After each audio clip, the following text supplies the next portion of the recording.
18 horas. Notícias de Manaus, Amazonas, Brasil e do mundo. Agora na Mix. Muito boa noite para você sintonizado com a gente em 100,7, dando sequência na programação da Mix, agora com o programa 18 horas até as 7 da noite. Estamos juntos, eu, Karime Leão e Kennedson Paz. Boa noite, Kennedson. Olá, Karime Leão, muito boa noite para você. Boa noite a todos que acompanham aqui a nossa programação na Rádio Mix Manaus. E, gente, participa do nosso programa às 18 horas, mandando aquela mensagem de texto, uma foto, um vídeo, interage com a nossa programação e com os temas que rolam por aqui. Manda mensagem no nosso WhatsApp, que é o 994887592. E tá valendo também a sua participação para você que nos acompanha ao vivo pela live do YouTube. Manda a sua mensagem de texto. E para tudo, segue a gente nas redes sociais. No @18 horas News. Trânsito. A gente começa chamando ao vivo o repórter André Meirelles, que está nas ruas da cidade com o carro do 18 horas, acompanhando o movimento do trânsito a essa hora aqui em Manaus, 6 horas e 5 minutos. Boa noite, André. Muito boa noite, Karime, Kennedy, são todos que nos acompanham aqui na 100.7. Olha, chove em parte de Manaus e o resultado já aparece no trânsito. Vias carregadas e muito concorridas nesse momento. Na Avenida Djalma Batista, no sentido bairro, o trânsito está congestionado com um grande número de veículos e aquele deslocamento lento. Agora, pela Avenida João Valério, o cenário é de engarrafamento quilométrico, que acaba refletindo diretamente também na volta para casa de quem passa pela região. Esse impacto chega até a Avenida São Jorge, onde o trânsito segue lento, concorrido e com muitos veículos na via. A gente está nesse momento acompanhando aqui a lentidão da Avenida São Jorge. Daqui a pouco a gente tem mais informações. Boa noite, muito obrigada, André Meirelles. Mix.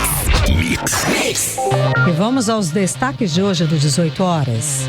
Eu, Nathalie Moraes, vou falar sobre a manifestação dos profissionais da educação para cobrar do governo do Amazonas o pagamento de datas bases atrasadas. Eu, André Meirelles, vou falar sobre a prisão de um homem em flagrante no aeroporto Eduardo Gomes. Ele é acusado de atropelar de propósito vários cachorros. Um deles morreu.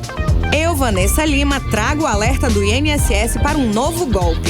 Agora os criminosos vão pessoalmente na casa dos segurados. 18 horas. Esses e outros assuntos, os destaques do dia, os destaques mais importantes para você a partir de agora em 100,7. No programa 18 horas de hoje, quinta-feira, dia 23 de abril de 2026. Você está ouvindo 18 horas. Gente, trabalhadores da educação do estado do Amazonas preparam um protesto justamente para o dia em que a Assembleia Legislativa do estado vai escolher o novo governador provisório. A mobilização está marcada para o dia 4 de maio, em frente à Câmara, e vai cobrar o pagamento da data base em frente à Assembleia e vai cobrar o pagamento da data base e o reajuste anual da categoria, que segundo o sindicato está atrasado, mais uma categoria que está com vencimentos, com várias situações em atraso. Mais uma vez, os profissionais da educação, eles devem ir à rua para cobrar o que, segundo eles, gente, é direito garantido por lei.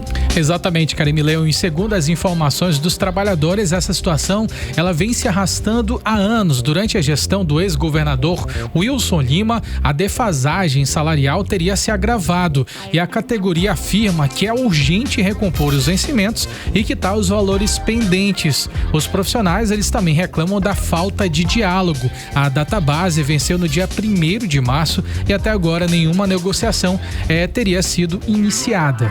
Parece que nem reunião, nem uma mesa de negociação, de conversa, não é, Kennedy? A repórter Nathalie Moraes está acompanhando essa medida, está acompanhando esse movimento e traz pra gente agora mais detalhes a respeito do assunto. Boa noite, Nathalie. Então, como é que está a organização desse protesto e qual deve ser o impacto dessa mobilização justo no dia da eleição para o governo provisório aqui do estado do Amazonas? Vai ter barulho. Vai ter barulho. Muito boa noite para você, Karime Leão, Kennedy Paz e a todos os ouvintes que nos acompanham aqui no programa 18 horas. Karime, dia 4 de maio nós vamos descobrir quem vai ficar à frente do governo do Amazonas pelos próximos 8 meses.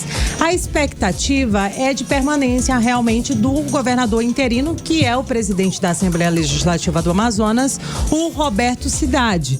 né? E aí, com isso, realmente, nos bastidores, o recado, a gente pode dizer assim, é muito claro, porque quem assumir o governo já assume realmente com uma cobrança direta, e essa cobrança vem dos setores que são mais atingidos, né? A gente pode dizer que aqui no programa 18 horas a gente denunciou o abandono de mais de 8 anos da falta de prioridade na qual esses profissionais foram tratados pelo ex-governador Wilson Lima. Eu falo esses profissionais porque ontem, por exemplo, a gente noticiou no programa 18 horas dessa quarta-feira o pagamento da database dos profissionais da segurança pública. São profissionais que aguardavam por muitos anos por essas medidas.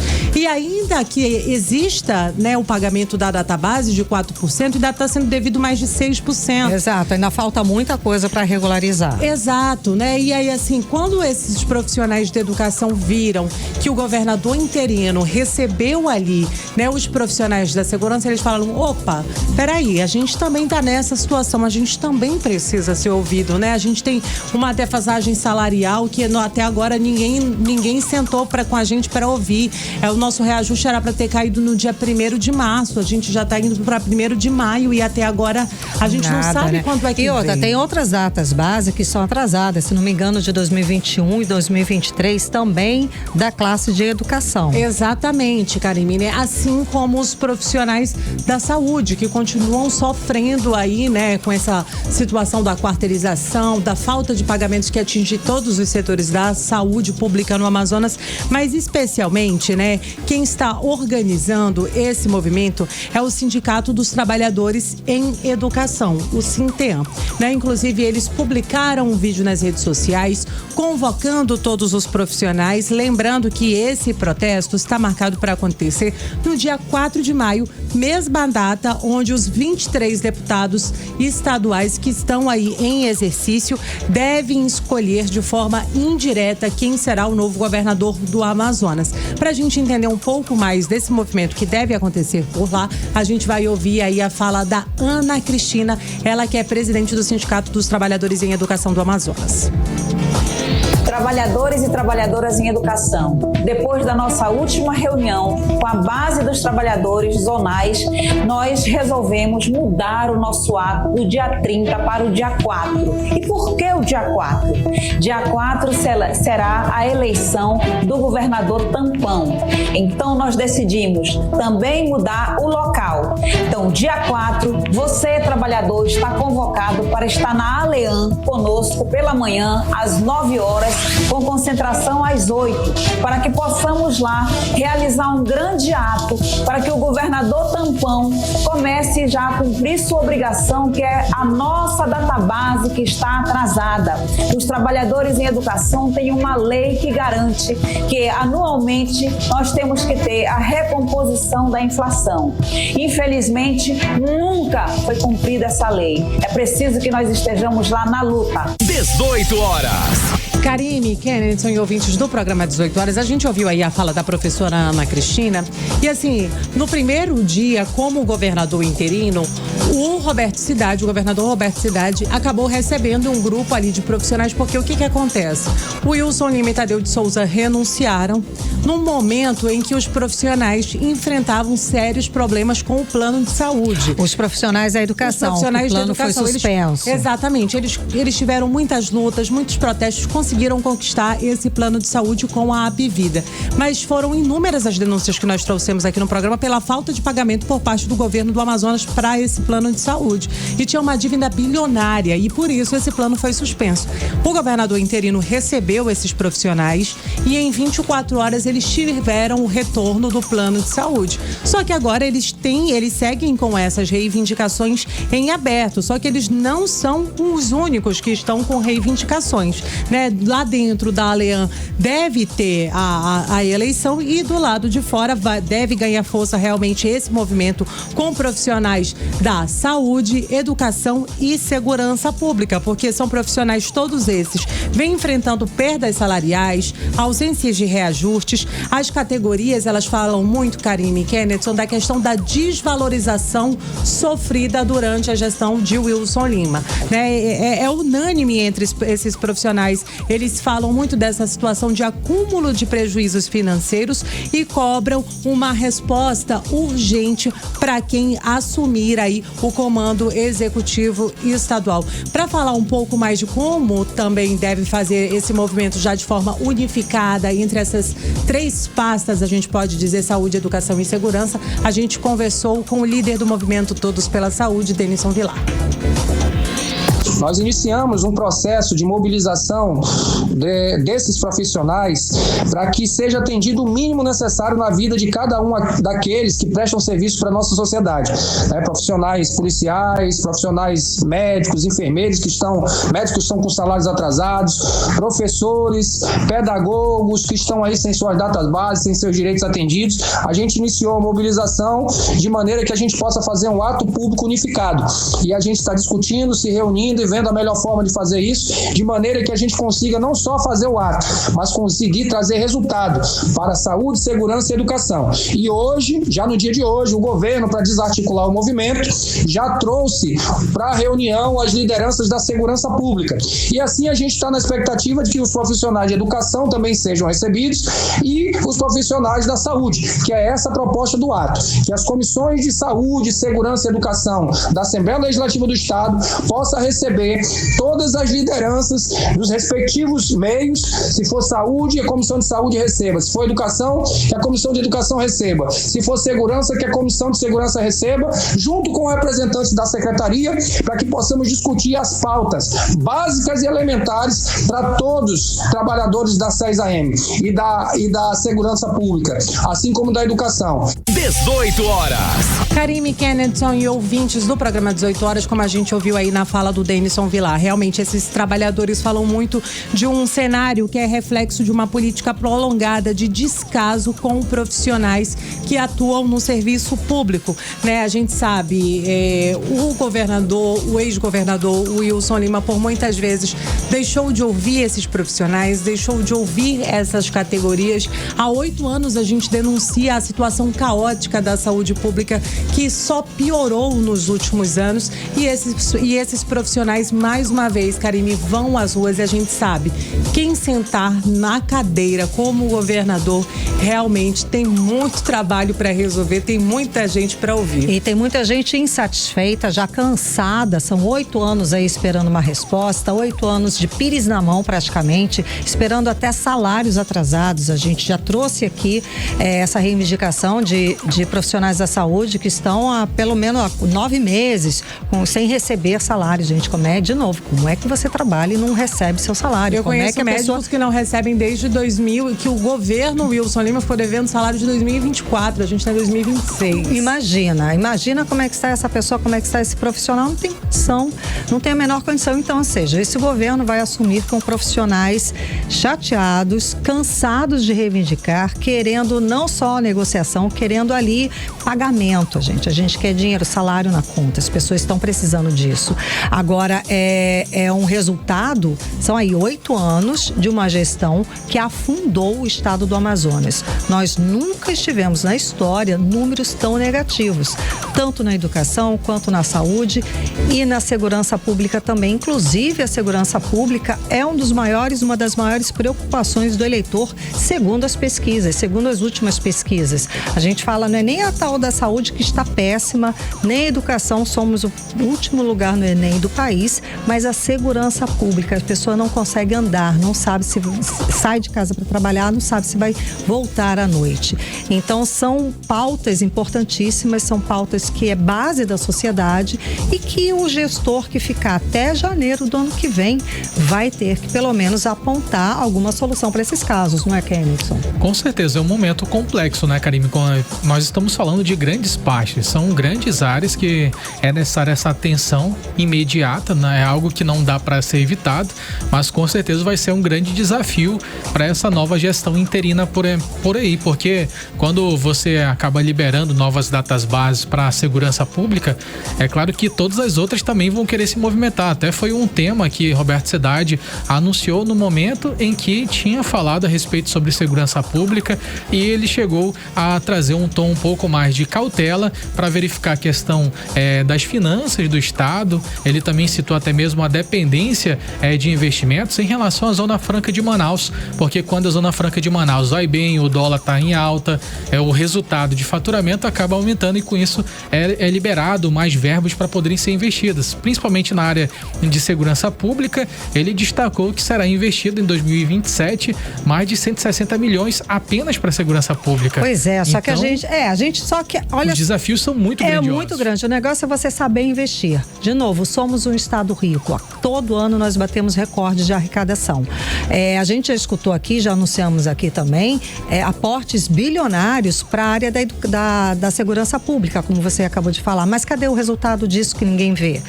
30 bilhões de reais para a saúde pública. Cadê o resultado disso que ninguém vê também? Então, o dinheiro até tem. O negócio é saber usar com estratégia, com responsabilidade. Afinal de contas, o Estado, o município não tem dinheiro. Esse dinheiro é nosso, é o dinheiro do contribuinte, é meu, é seu dinheiro, Kenneth, é o dinheiro seu, da Nathalie, é o seu dinheiro de você que está nos escutando, é o nosso dinheiro que ele emprega. Então, a gente tem sim que cobrar e mais ainda, ter muito cuidado, muito critério na hora de votar em outubro. Porque esse ônus é a gente que vai pagar com falta de segurança, falta de educação e falta de saúde pública. Você está ouvindo 18 horas. Agora a gente vai falar de um caso extremamente revoltante hoje, Karine, que comoveu a população manauara, amazonense e até a população brasileira, porque foi um caso que repercutiu, né? Nacionalmente, foi sim. Exatamente. Esse, gente, é um caso do Jefferson Buller Figliolo. Ele que era procurado por ter invadido uma calçada e atropelado de propósito vários cachorros que estavam ali descansando naquela calçada, Karine. Isso daí foi lá no bairro Parque 10 de Novembro, na área da Zona Sul de Manaus. E aí o que aconteceu, Karine? No momento em que ele tentava fugir de Manaus, sabia que já estava sendo procurado, as imagens do carro já estavam circulando em várias redes sociais e ele tentou fugir, mas na hora que chegou no aeroporto foi descoberto, Karine. Ele estava com a passagem na mão para ir para São Paulo. E detalhe, esses cachorros, cachorro de rua, enfim, eles são cachorros comunitários que estavam lá na rua, que é uma coisa comum aqui nos bairros, né? Gato e cachorro comunitário, as pessoas dão ração, dão água, juntam para algum medicamento. Cachorros eram cachorros comunitários. E as imagens desse atropelamento são muito cruéis, assim como as imagens na hora da prisão dele. Porque esse momento em que o Jefferson Figliolo, ele foi preso, ele foi muito debochado, ele tomou até um susto quando chegaram e falaram, chamaram ele de assassino. E ele ficou olhando assim, assassino de cachorro? Como se não valesse. Assassino de quê? Assassino ele de quê? Assassino de quê? Aí quando falou assassino de cachorro, aí ele assassino. Tudo bem. Assassino de cachorro. Assim, isso é menor, não é? Enfim, é um caso que realmente está revoltando todo mundo. As imagens, essas imagens da prisão, as imagens do atropelamento cruéis, já viralizaram nas redes sociais e é por isso que causa tanta revolta. Como eu falei, os cães eram comunitários, um deles morreu, 2 parece que ficaram gravemente feridos e o que morreu era até a mãe de uns filhotes que estavam lá no mesmo local. Quem traz mais detalhes a respeito desse caso, dessa prisão, é o repórter André Meirelles. André, então, foi a partir do vídeo nas redes sociais que os protetores de animais puderam denunciar e chegar até o Jefferson Figliolo, não é isso? Boa noite. A prisão de Jefferson Buller Figliolo trouxe novos detalhes sobre um caso que causou revolta em Manaus ao longo da semana. Ele é suspeito de atropelar 3 cães no bairro Parque 10, na zona centro-sul da capital. Um dos animais não resistiu e morreu. Outros 2 ficaram gravemente feridos. Segundo as investigações, o ato teria sido intencional. A polícia informou que as informações divulgadas nas redes sociais indicaram que o suspeito pretendia deixar a cidade. Com isso, as equipes intensificaram as buscas no terminal aéreo até conseguirem localizar o homem. O suspeito foi preso no aeroporto de Manaus no momento em que tentava embarcar para São Paulo. A prisão foi feita depois de um trabalho conjunto entre a Polícia Militar, Civil e a Delegacia do Turista. Durante a abordagem, Jefferson chegou a dizer que não se arrependia do que fez. A declaração, segundo a polícia, vai fazer parte do inquérito. Já na delegacia, ele preferiu ficar em silêncio e não prestou depoimento. O delegado titular da DEMA, Delegacia Especializada em Crimes contra o Meio Ambiente e Urbanismo, Guilherme Antoniesi, explicou a prisão do suspeito. E também, diante disso, conseguiram localizar, através dessas denúncias, que ele estava no Aeroporto Internacional de Manaus, na sala de embarque, prestes a embarcar para São Paulo. Então foram realizadas as buscas no local, por meio da Polícia Militar com as ONGs, acionada a Polícia Civil do Aeroporto, da Delegacia do Turismo, se efetuou a prisão em flagrante do indivíduo que estava prestes a ingressar no avião e conduzido ao 10º Distrito Policial para ser realizado flagrante delito por maus tratos a animais. Agora ele está sendo conduzido para audiência de custódia, onde ficará à disposição da Justiça. E eu acabei de realizar um pedido para ser homologado flagrante e representar a prisão preventiva dele para dar mais um reforço em si nessa necessidade para esclarecimento desse caso tão absurdo que aconteceu. As informações recebidas ajudaram a polícia a identificar a casa ligada ao veículo usado no crime e, em seguida, chegar até o suspeito. Ele foi preso em flagrante e levado para o 10º Distrito Integrado de Polícia. O carro que teria sido usado no atropelamento foi encontrado em uma casa no mesmo bairro, na zona Centro-Sul, e deve passar por perícia. A Polícia Civil também investiga relatos de que o suspeito já teria tentado atropelar outros animais antes, o que pode indicar reincidência. Testemunhas afirmam que ele mora próximo do local onde os cães foram atingidos. O caso segue em investigação e continua gerando forte comoção entre moradores e defensores da causa animal em Manaus. Volto com vocês. Você está ouvindo 18 horas. É revoltante, Kenneth, é revoltante porque nessa hora em que ele foi preso no aeroporto, o motorista ele fala que ele não conseguia dormir por causa do barulho desses bichos, né, dos animais, dos cachorros, que era na rua de trás, a rua da casa dele. E por isso que ele resolveu atropelar os cachorros e ponto. Exatamente, ele chegou a ser questionado por várias pessoas que o reconheceram no aeroporto internacional Eduardo Gomes, e foi quando ele respondeu de forma muito até revoltante, Karime, de que se ele pudesse, ele faria isso novamente, ele faria outras vezes. A gente tem no @18horasnews, você pode acessar no Instagram, vai ter acesso ao vídeo que mostra o exato momento em que ele é questionado e ele responde dessa forma ignorante. Na forma mais tranquila, ele tá em todo momento, você pode acompanhar lá no @18horasnews esse momento da prisão, e ele não se intimida com todos os celulares apontando para ele sabe que está sendo filmado, ele tem uma postura muito petulante, até debochada na hora da prisão, e ele fala exatamente isso: como é que você, né, você se arrepende, como é que você teve coragem, você é um assassino. Ele falou: eu faria tudo de novo. Ele falou: eu tô sem dormir. E ainda chegou a afirmar que os cachorros eram cachorros de rua, só que pelo vídeo, gente, não sei se você já chegou a assistir esse vídeo, mas se você assistiu, você tem noção do que realmente aconteceu. Ele simplesmente saiu da rua, os cachorros não estavam no meio da rua, como já aconteceu em outras ocasiões. Ele saiu da rua, passou por cima da calçada apenas para matar os animais. Então o negócio foi proposital, como você falou, né? É um negócio muito proposital. Não tem como você não dizer que não foi proposital, porque ele saiu da via para poder atingir os animais. Foi proposital, e ele disse que ele, se puder, ele faria novamente. Enfim, vamos aguardar. André Meirelles segue acompanhando o caso, e é claro, amanhã a gente provavelmente vai trazer alguma atualização. Agora em Manaus, 6h28. Você está ouvindo 18 horas.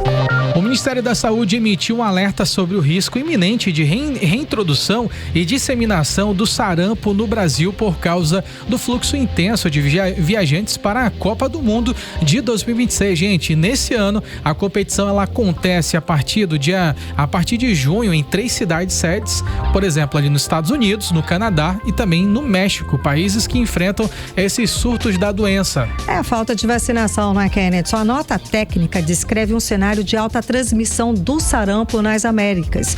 O documento reforça que a vacinação de viajantes e a vigilância sensível dos serviços de saúde são as únicas estratégicas capazes de evitar aí o risco de reintrodução no vírus aqui no Brasil. Por outro lado, o Ministério da Saúde anunciou nesta quarta-feira a semana de vacinação nas escolas, que acontece entre os dias 24 e 30 de abril. Vacinadores vão às escolas públicas para poder atualizar a caderneta de crianças e também adolescentes a partir dos 9 anos até os 15 anos. E a ação integra o programa Saúde na Escola e, além do calendário básico, a estratégia inclui a vacina contra o HPV para jovens de 15 a 19 anos que ainda não se vacinaram na idade recomendada. E a medida pretende alcançar 27 milhões de estudantes em todo o país.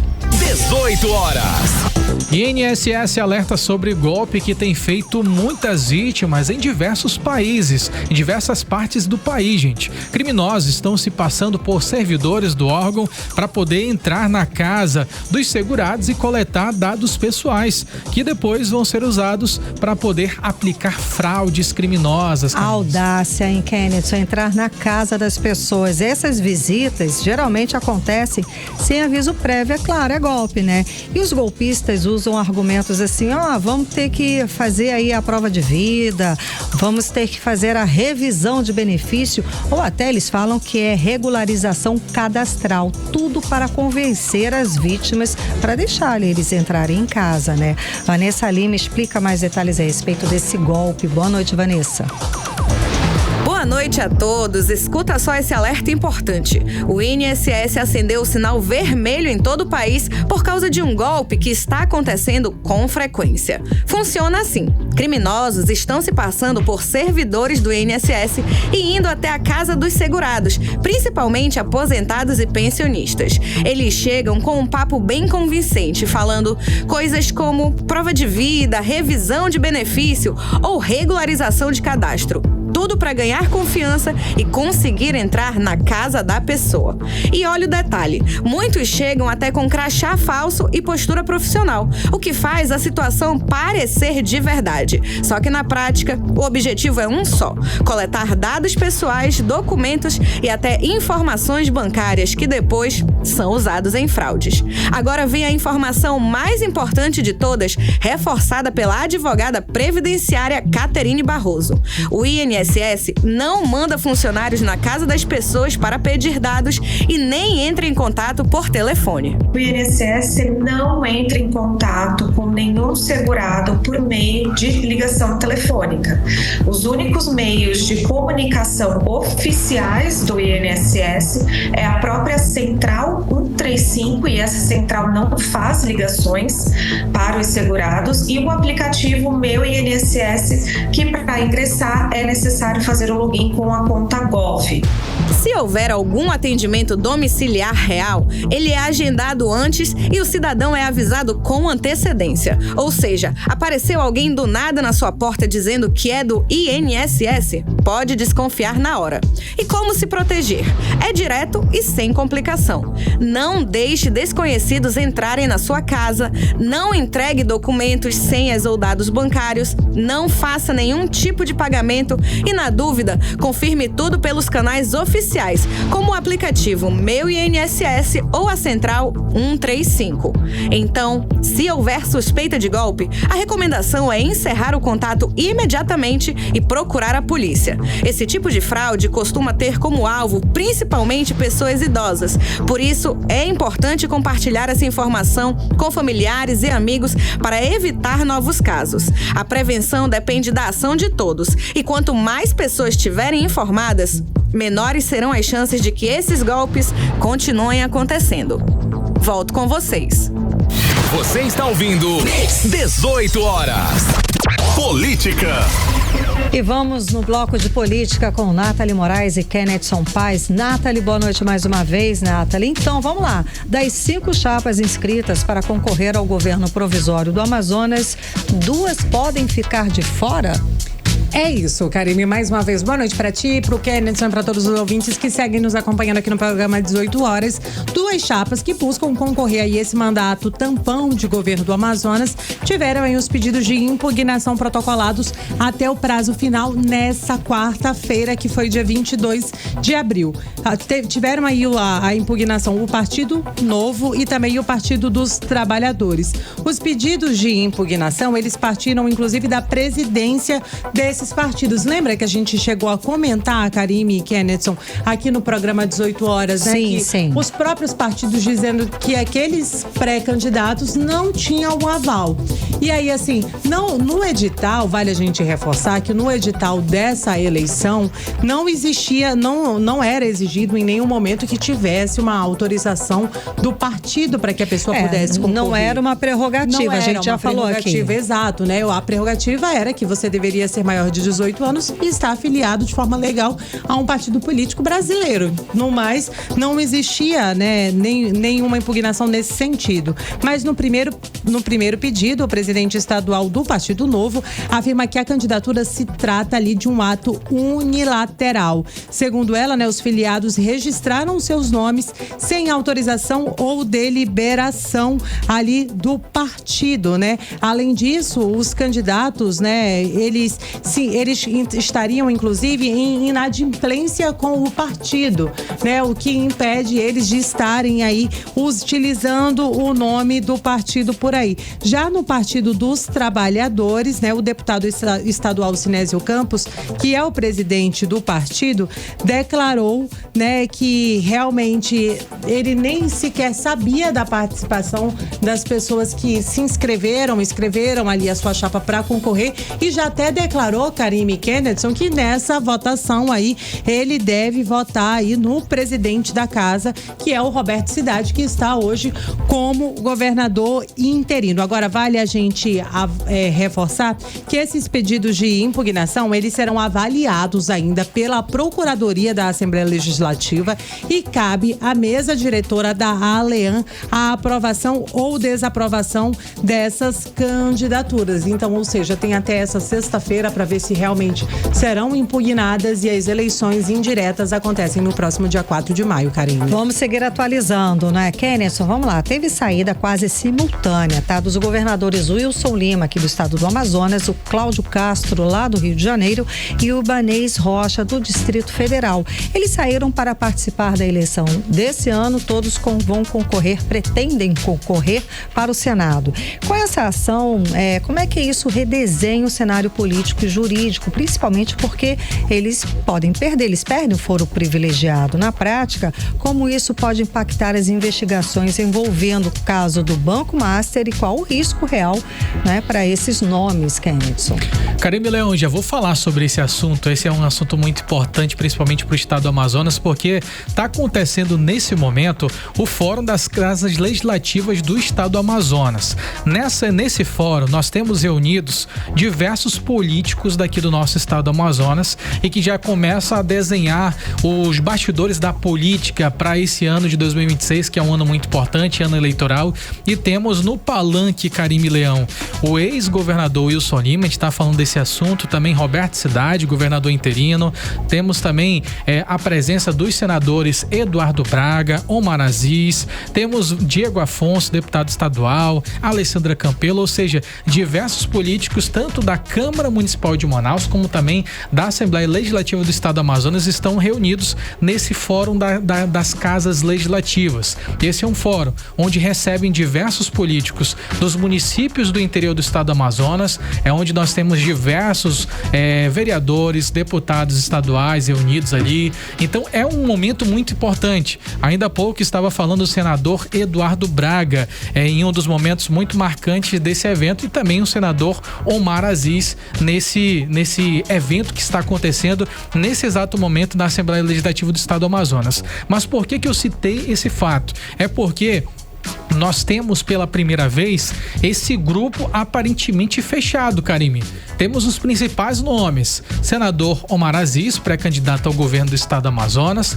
Temos agora o nome de Eduardo Braga, senador da República, pré-candidato à reeleição no Senado. Temos o Wilson Lima, ex-governador e pré-candidato também ao Senado. E Roberto Cidade, agora como governador interino. Ou seja, nós temos uma proximidade que era até mesmo negada por Wilson Lima. O Wilson Lima chegou a dizer: olha, Omar Aziz é Lula e eu sou Bolsonaro. Isso verdade, antes você trouxe isso pra gente antes aqui. daquela anotação do Flávio Bolsonaro. Sim. Tinha aquela anotação de 80% de rejeição do Flávio Bolsonaro. Depois daquilo ali, a gente percebeu que a amizade ficou meio enfraquecida, né, gente? Mas agora, voltando pro assunto, quero trazer detalhes a respeito sobre a Amazonprev, Karime, porque nesse momento, o Wilson Lima, ele é um cidadão comum, ele não tem um mandato. Desde quando ele abriu mão, ele abriu mão do cargo de governador, ele não tem nenhum foro privilegiado, ele é um cidadão comum e que pode responder, inclusive, sobre os investimentos da Amazonprev que foram feitos, partes deles, no Banco Master, que é um banco investigado, que está sendo investigado pela Câmara Federal e também pelo próprio Supremo Tribunal Federal em algumas instâncias. E o fato é que o valor investido foi de 390 milhões. O Wilson Lima, até antes de sair do governo do estado, ele chegou a ser questionado por um amazonense que perguntou dele a respeito sobre aqueles valores investidos. E ele disse que todos os valores que tinham sido investidos, eles tinham feito apenas após um período de estudo que tinha sido realizado pelos pesquisadores da Amazonprev, pelos institutos, só que ele não respondeu a respeito sobre o dinheiro. E aí, os 50 milhões do Banco Master vai ficar para lá? 390 milhões, né? Não, 390 milhões é o valor total. Exato, o valor total. Do Master é 50 milhões. Exato, o valor total da denúncia de investimentos irregulares soma 390 milhões. Só no Banco Master foi 50. Lembrando que esse investimento irregular foi feito mesmo com os avisos do próprio Banco Central e de Brasília para que não investissem e de que o Banco Master estaria em investigação. Exatamente, Karime Leão.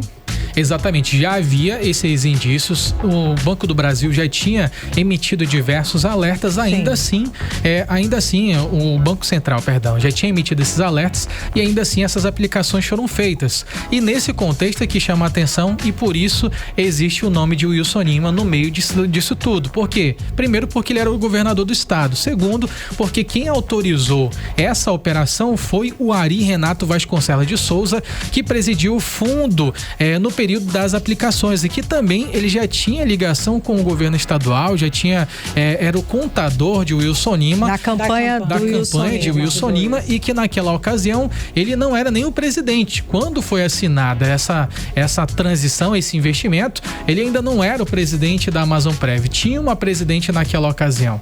Então o fato, ele foi divulgado amplamente pela mídia nacional, pelo Estadão, e agora ganha essa nova repercussão.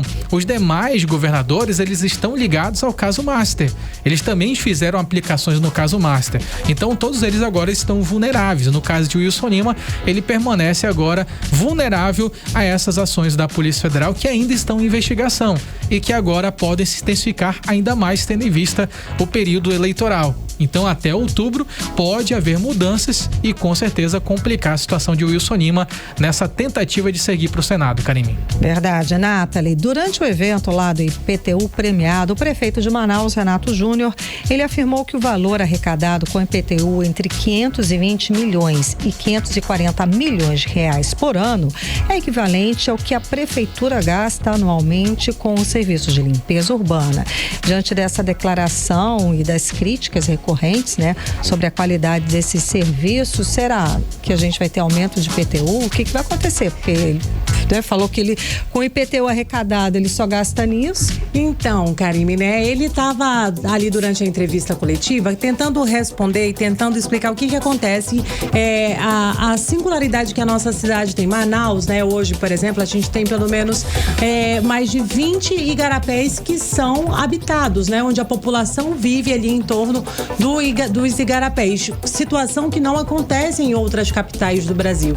E aí ele estava falando sobre a falta de educação arrecadação em limpeza pública. A gente gasta um valor exorbitante com limpeza, né, que poderia estar sendo aplicado em outras áreas. Muita gente fala, não, Manaus precisa melhorar o asfaltamento. E ele estava realmente não estava tentando justificar, mas ele estava explicando de que, assim, a gente gasta mais de 500 milhões só com limpeza de igarapé e poderia estar investindo nisso em melhorias de infraestrutura na nossa cidade se as pessoas tivessem mais consciência ambiental. Inclusive, eu separei um trechinho dessa fala do prefeito Renato Júnior para que os nossos ouvintes possam conferir. Vamos ouvir.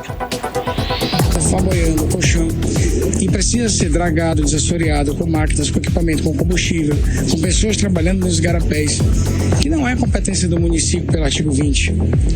Mas nós temos pessoas que moram nesse igarapé. Manaus é diferente dos outros municípios, dos outros estados. Manaus tem 26 igarapés habitados por pessoas. Então, assim, nós temos que limpar o igarapés e isso gasta mais dinheiro. Então, 540 milhões é gasto todos os anos com aterro sanitário, coleta do lixo na cidade de Manaus, e aí aumenta o nosso desafio. Se nós não tivéssemos um descarte incorreto na cidade de Manaus, nós teríamos mais recursos para fazer tapa-buraco, para fazer as outras ações que nós temos direcionados. 18 horas. É isso, né, Karime e Kennedson? Como a gente acompanhou aí na fala do prefeito Renato Júnior, a gente arrecada aí com o IPTU cerca de 520 milhões de reais por ano, e desse total aí mais de 500 milhões são gastos com a limpeza urbana. Ou seja, se a gente tivesse um pouquinho mais de consciência, as coisas até poderiam... Limpeza dos igarapés principalmente, que inclusive os igarapés são de responsabilidade do governo do estado. Exato, né? Não é, inclusive por lei, né? Por lei é do governo do estado. A limpeza dos igarapés não é de competência direta do município. Do município deveria ser, então deveria ser feito, esse gasto deveria ser do governo do estado. Falar em governo do estado, pré-candidato ao governo do Amazonas, Davi Almeida, ele tem intensificado articulações políticas e ampliado sua base aí com novos partidos, inclusive com reuniões com lideranças do PRD e Solidariedade aqui em Manaus. Kennedson, esse movimento aí de ampliar alianças, é claro, pode ser decisivo para consolidar a candidatura competitiva, né? Uma maior visibilidade dele, não é não? Exatamente, Karime, para chegar ao governo do estado do Amazonas, ainda mais tendo em vista o cenário que nós temos atualmente, é necessário um grupo político muito fortalecido para que essa situação possa ter êxito, porque além de ter esse cargo que está à disposição, Karime Leão, que é o governo do estado do Amazonas, além disso, é necessário que a pessoa que se eleja governador, ela também tenha uma bancada muito forte no estado do Amazonas, uma bancada na Assembleia Legislativa, para que possa ter uma gestão um pouco mais facilitada. E é nesse contexto que Davi Almeida tem trabalhado, tem intensificado a agenda de articulações políticas e ampliou a base que ele tinha de apoio com a aproximação da federação formada pelo PRD e também pelo Solidariedade no estado. Uma reunião realizada na zona centro-sul de Manaus, o grupo político recebeu lideranças da federação, que agora passa a ser comandada no estado do Amazonas por Valfran Torres, aliado de longa data de Davi Almeida. A movimentação reforça, inclusive, a estratégia de consolidação de alianças para as eleições. Além do comando estadual do PRD, a federação conta também com nomes do vereador Sérgio Baré, que preside o diretório municipal. Além disso, também deve participar da formação das chapas proporcionais, especialmente para deputados federais também. Ou seja, além da bancada amazonense aqui na Leã, também eles estão visando a bancada amazonense lá em Brasília, né, para concorrer ao cargo de deputado federal. E nesses últimos dias, Davi Almeida tem intensificado esses encontros com pré-candidatos, não apenas do Avante, mas também de vários outros partidos. E ele está com essa meta de fortalecer a base para que a base possa ajudar nesse processo eleitoral até outubro. E é possível que novas alianças ainda venham a ser formadas, mas é interessante. Davi Almeida estava em primeiro momento fazendo visitas no interior do estado e agora começa a fazer essas reuniões de base, de novas lideranças políticas para somar com esse grupo para as eleições desse ano, Karine. Você colocou mais imagens que depois, se você quiser conferir, você pode conferir no 18horas.com.br. O nosso programa estará todo lá com imagens. E eu vi aqui que você selecionou a imagem dessa reunião. Eu vi Renato Júnior, o Marcos Horta, ou seja, muitos falam que os dois se separaram, que não estão mais caminhando junto, mas nessas ações do Davi Almeida, a gente vê o Renato Júnior junto. Renato Júnior participa de todas essas ações que têm sido realizadas, Renato permanece ao lado. Inclusive, quando foi veiculada essa situação de que possivelmente Renato Júnior e Davi Almeida estavam ali em caminhos diferentes, opostos nessa corrida, eles fizeram questão de publicar um vídeo dizendo que estavam juntos e que aquilo era só fake news. Davi Almeida também até chegou a desfazer uma fake news que ele afirmou que dizia que ele seguiria para o Senado e não para o governo do estado. Sim. Ou seja, Davi Almeida ele tem tratado esses assuntos para poder mudar essa percepção popular, porque algumas informações têm sido divulgadas e, segundo eles, não é verdade. Que a gente vê que nas imagens realmente não. O Renato Júnior sempre presente nessas ações e nessas reuniões.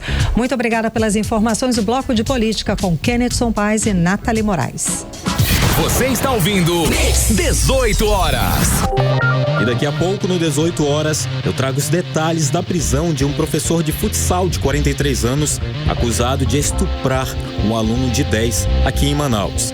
O nosso assunto em instantes. 18 horas. Trânsito. E vamos voltar a falar ao vivo com o repórter André Meirelles a respeito do trânsito, da volta para casa aqui em Manaus. André, antes de você trazer essas informações do trânsito, tem um projeto de lei em análise na Câmara dos Deputados e a proposta é a seguinte: endurecer as punições para motoristas que dirigirem ou que forem pegos, dirigindo alcoolizados. André, conta mais detalhes.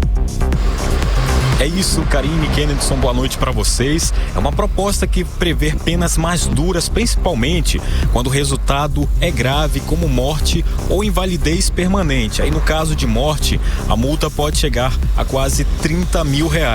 Isso porque o texto sugere multiplicar por 100 vezes o valor daquela infração gravíssima. Além disso, o motorista ele pode ficar até 10 anos sem poder dirigir. Já nos casos de invalidez permanente, a multa seria aí 50 vezes maior e a suspensão da carteira chega a 5 anos. Não para por aí, Karine. O projeto também determina que o motorista pague todas as despesas médicas da vítima e ainda uma indenização que pode chegar a 10 vezes o valor da vítima. Se houver morte, esse valor de indenização pode chegar a R$14 mil. O projeto de número 3574 de 2024 ainda não está valendo. Ele segue em tramitação e precisa ir passar por votação na Câmara, depois do Senado e então ser sancionado. Então a justificativa é direta, Kennedy. O texto aponta que o número de mortes no trânsito aqui no Brasil já é tão alto que supera até situações de conflitos e pandemia. Então é um projeto aí que tem uma ideia clara, aumentar aí o peso da lei para tentar frear um dos principais problemas do trânsito, essa mistura de álcool e direção. E aproveitando aqui o gancho de trânsito para a gente falar da situação do trânsito por duas vias importantes aqui da capital amazonense. Quem não sabe, está tendo uma obra que vai ser construído o viaduto do Passarão, que fica ali entre a Avenida Brasil e também a Coronel Teixeira. E é nesse momento que o trânsito, por conta dessa obra, fica bastante carregado entre essas duas vias, tanto ali a Avenida Brasil, quem já segue nesse sentido bairro, nas proximidades do conjunto Ayapuá, quem também vem no sentido da Avenida São Jorge, porque mais cedo a gente estava percorrendo pela Avenida São Jorge e só agora conseguimos sair de lá, agora há pouco, por conta do trânsito pesado carregado que está pelo São Jorge, e assim se reflete pela Coronel Teixeira, aquela que é aquele cruzamento com a Avenida Brasil, que fica próximo ali à Igreja Restauração. Então, os motoristas têm que redobrar a atenção ali por esses locais. Volto com vocês. Muito obrigada pelas informações, André Meirelles. 18 horas. Previsão do tempo. Vamos saber agora como é que vai ficar a previsão do tempo com Vanessa Lima. Boa noite, Vanessa. Muito boa noite a todos que acompanham a previsão do tempo aqui com a gente no 18 horas. Quinta-feira em Manaus marcada por tempo quente, úmido, com muitas nuvens e pancadas rápidas de chuva. A previsão para a noite aponta céu ainda bastante nublado e chance de chuva leve. E agora vamos falar sobre o clima de amanhã, 24 de abril, sexta-feira. Segundo o Clima Tempo, a sexta começa ensolarada e conforme o dia avança, o calor aumenta e as nuvens vão ficando carregadas, trazendo pancadas de chuva à tarde. À noite, o céu permanece nublado e com menor probabilidade de chuva. O resumo do termômetro. A temperatura nessa sexta varia entre mínima de 24 e máxima de 29 graus. E a umidade relativa do ar fica em torno de 74 a 96%. 18 horas. E agora a gente fala de um caso também revoltante que aconteceu hoje. Um professor de futsal de 43 anos, ele foi preso aqui em Manaus, acusado de estuprar um aluno de apenas 10 anos. A investigação, Kennedy, começou no sábado, quando a mãe da criança encontrou mensagens de conteúdo sexual enviadas pelo professor no celular do filho. André Meirelles traz pra gente os detalhes. Muito boa noite. Olha, o caso veio à tona depois que a madrasta da criança desconfiou do comportamento do menino e espelhou o WhatsApp dele. No celular, ela encontrou mensagens de conteúdo sexual, videochamadas de longa duração e mensagens com termos afetivos inadequados que foram trocadas entre a criança e o professor. Segundo a polícia, o homem costumava levar os alunos para casa antes dos treinos, sob o pretexto de oferecer jogos e brincadeiras, mas ele isolava a vítima no quarto para cometer os abusos. As investigações começaram no sábado. Já no domingo, a justiça autorizou a prisão preventiva do suspeito e a busca na casa dele. Na quarta-feira, o homem foi detido no bairro Planalto, também na zona centro-oeste. 2 celulares foram apreendidos e vão passar por perícia. O delegado adjunto da Delegacia Especializada em Proteção à Criança e ao Adolescente, ADEPCA, Jefferson Vicente, explicou como o professor agia. De um professor de escolinha de futebol, projeto Lumes de Ouro. Lembrando que é importante ressaltar que é um professor específico, começou a dar aula nesse projeto recentemente. Ele tinha aliciado uma criança e possivelmente mais de uma. E em razão desses atos de aliciamento, a doutora Poliana, no plantão, representou pela sua prisão preventiva. O Poder Judiciário analisou os fundamentos do pedido e concedeu. E a equipe da DEPCA, sob a orientação da doutora Maiara, realizou essa prisão e atualmente o investigado suspeito está à disposição da Justiça. Depois da audiência de custódia, o professor segue à disposição da Justiça. Volto com vocês. Você está ouvindo 18 horas. E o Dia das Mães já movimenta o comércio em todo o país e promete aquecer as vendas. Ela é considerada, gente, a segunda data mais importante para o varejo, só perde para o Natal, com impacto que pode chegar até 20% no faturamento anual, isso em alguns setores. E com a data marcada para o dia 10 de maio, as flores elas seguem entre as principais escolhas dos consumidores. Mas será que a procura já começou a aquecer o mercado aqui em Manaus, gente? A Vanessa Lima ela traz pra gente os detalhes e também a movimentação do comércio. Boa noite novamente, Vanessa. Boa noite a todos. Olha só, o Dia das Mães, celebrado esse ano, dia 10 de maio, é uma data muito aguardada para o setor de floricultura de Manaus. Isso porque o mercado de flores no Brasil continua crescendo com expectativa de alta em torno de 6% no ano, segundo o Instituto Brasileiro de Floricultura. E quem puxa esse crescimento? Justamente as datas comemorativas, com destaque absoluto para o Dia das Mães.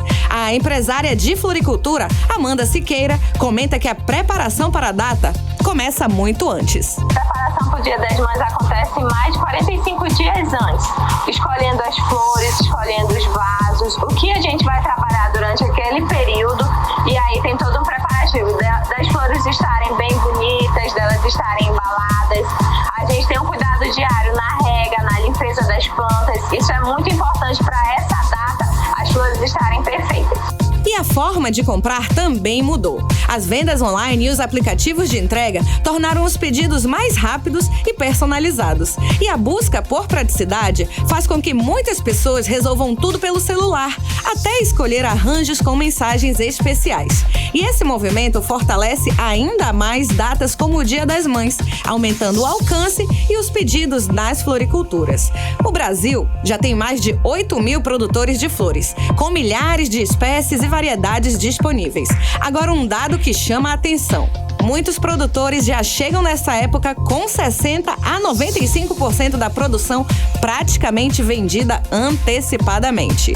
E não para por aí. Para dar conta dessa demanda gigante, alguns produtores aumentam a produção em até 15 a 20% antes do Dia das Mães. É uma verdadeira força-tarefa no campo e no comércio. Os clássicos continuam liderando a preferência dos consumidores. Plantas ornamentais e buquês são sempre os mais procurados. Não por acaso, o Dia das Mães representa sozinho cerca de 40% de todo o comércio anual de flores e plantas ornamentais, funcionando como o grande motor de vendas do setor. É justamente por concentrar o maior volume de pedidos e faturamento que essa data é considerada o Natal da floricultura, marcando o auge do calendário e reforçando sua importância estratégica para o mercado. Volto com vocês. 18 horas. Esporte. Vamos agora com o nosso giro esportivo aqui no 18 horas, falando de futebol internacional. O Barcelona confirmou que o jovem craque Yamal sofreu lesão na parte posterior da coxa esquerda, está fora do restante da temporada. Pois é uma baixa importante, viu, Kennethson? Mas o clube garante que o atacante deve estar recuperado a tempo para disputar a Copa do Mundo FIFA agora. Vamos falar de Brasil, diga aí. Pois é, e o Flamengo começou com o pé direito, gente, na Copa do Brasil, como sempre, né?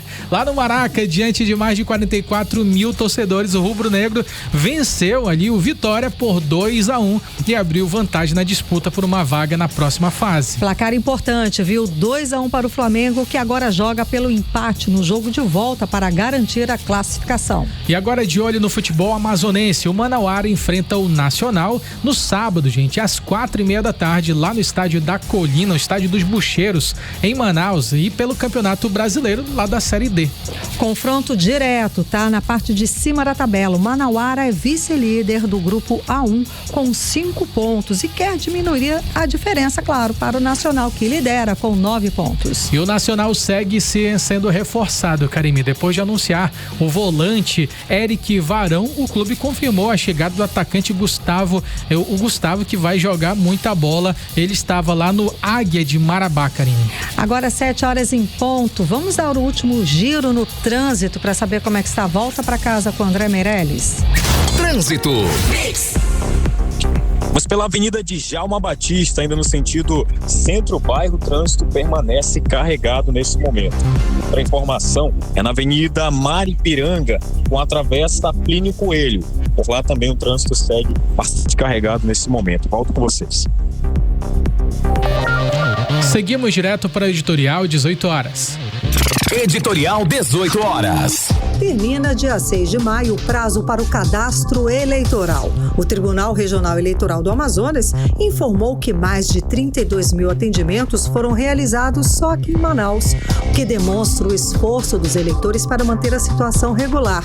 E, claro, poder votar esse ano para presidente da República, senadores e deputados federais e estaduais. O TRE tem 4 postos de atendimento aqui na capital: o Fórum Eleitoral, o Centro de Convenções Vasco Vasques, o Sumaúma Parque Shopping e o PAC da Cidade Leste.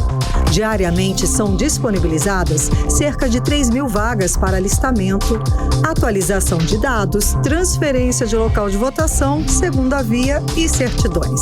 As vagas são liberadas online a partir das 9 da manhã, com agendamento de segunda a sexta-feira, das 8 da manhã e 5 da tarde, no local escolhido pelo eleitor.